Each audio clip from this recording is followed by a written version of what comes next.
মনে মনে প্রচণ্ড ভয় নিয়ে পাকাপুরিটাকে নিয়ে সিনেমা দেখতে গিয়েছিলাম। ভেবেছিলাম ও হয়তো সিনেমা হলে প্রচণ্ড চেঁচামেচি করবে, হয়তো আমাদের সিনেমা হল থেকে বাড়ি করে দেবে।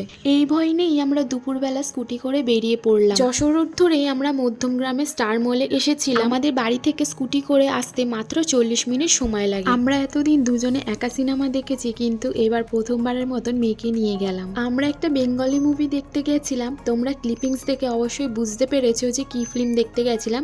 যদি জানো তাহলে অবশ্যই কমেন্ট করে বলো। ওকে ওর বাবার পাশেই বসিয়েছিলাম, কারণ ও ওর বাবার সাথেই ভালো থাকে। প্রথম দিকে সিনেমাটা দেখলেও পরেও ঘুমিয়ে পড়ে, যেটা আমাদের জন্যই ভালো হয়েছিল। জেগে থাকলে হয়তো কান্নাকাটি শুরু করে দিত। এরপরে আমরা একটা ক্যান্ডি শপে এসেছিলাম। এই ক্যান্ডিগুলো দেখতে সুন্দর লাগলেও দামগুলো কিন্তু মারাত্মক বেশি ছিল।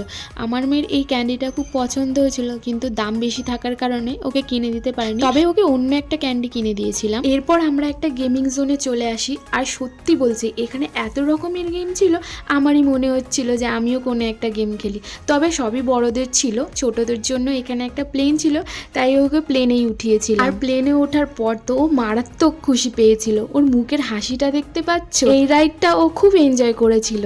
এরপর আমরা পেট পুজো করতে চলে এসেছিলাম ফুড কোর্টে। আর এখানে এসে আমরা প্রথমে এসেছিলাম ক্যাভেন্টার্সে চকলেট ওয়াফেল খেতে, কিন্তু যেহেতু কোনো স্টাফ ছিল না, তাই পিৎজা হাট থেকে পিৎজা অর্ডার করা হয়েছিল।